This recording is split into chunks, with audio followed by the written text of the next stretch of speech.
The following message is brought to you by Mike Koplitz.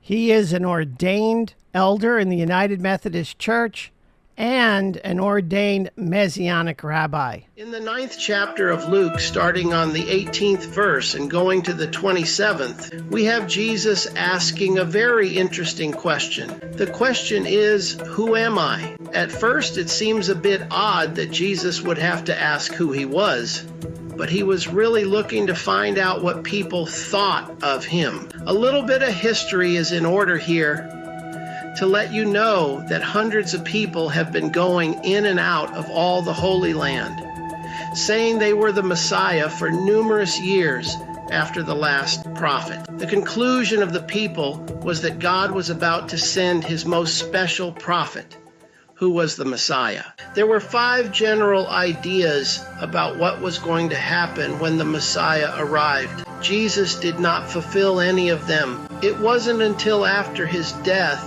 that the book of Isaiah was examined with Zechariah chapter 9, verse 9, and the people figured out that Jesus was the Messiah. The first appearance of the Messiah was to bring back the spiritual kingdom of God. The second appearance, we call it the second coming of Jesus, will be to win back the Holy Land and restore the kingdom of Israel physically. I think it is interesting that the author in the creation of the story had some of the disciples saying to Jesus that people were calling him John the Baptist. There was a belief that John the Baptist, who was beheaded several chapters earlier, could return to life. That would be quite unusual because Jesus was 6 months younger than John the Baptist. However, there was a belief that anything was possible with God, and could it be that God would be sending John the Baptist back? That idea did not get a lot of traction in the ancient world. Rather, the idea that Jesus was Elijah did.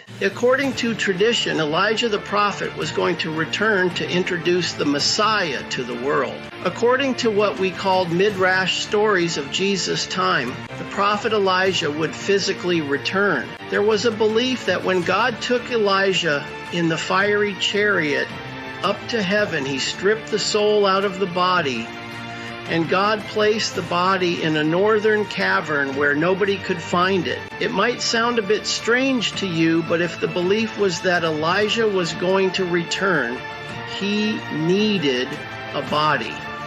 Therefore, the Midrash goes on to say that when Elijah returned, his soul would re-enter his body and he would be among us.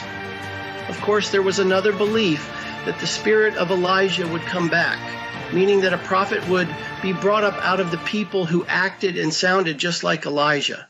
Breaking news. In Christian tradition, the Elijah doppelganger is John the Baptist. The Gospels tell us that John the Baptist was the one who announced Jesus to the crowds, therefore fulfilling the tradition that Elijah would return and tell us all about the coming of the Messiah. John the Baptist was not Elijah, but rather he acted in the spirit of Elijah. And as we know from the stories of John the Baptist doing all the baptisms in the Jordan, it was a well-accepted understanding. Then Peter looked at Jesus and said, "You are the Christ of God," in Luke's Gospel. He's saying you are the Messiah of God. The Greek word for Messiah is being used in the English text instead of it being translated to the word Messiah. When you say Jesus Christ, you are saying Jesus, the Messiah of God. I always got a good chuckle when church people would tell me that Christ was Jesus' last name. In the time that Jesus lived, there was no such thing as family names in that respect. After this identification, Jesus informed his disciples that he had to suffer many things and be rejected by the elders, the priests, and scribes of the day. To those of you who read the Bible regularly, especially the Old Testament, know that every prophet who goes into Jerusalem to tell the king that is not following God's way was killed. Jesus knew when he took his message of peace and joy and the kingdom of God into the Jewish religious leadership that it would result in death. However, Jesus followed God's words and commandments, and he did what God told him to do. Now comes an interesting thing where Jesus says about picking up your cross. Since the crucifixion did not happen yet, and the disciples really don't know how it's going to happen yet, even though we really do, Jesus being placed on the cross is not a given. In fact, if the Jewish people wanted to kill him for blasphemy, they would have stoned him to death. If that happened, then the writer would have said you got to pick up your own stones every day instead of picking up your cross. Regardless of whether Jesus said a stone or a cross, it's the metaphorical meaning that the author is telling us. He is saying to be a follower of Jesus Christ is not an easy task. And in Jesus' day, and for 300 years after that, it could mean death. Jesus also adds that those who come to follow him, but then turn around and leave because they don't want to take the risk.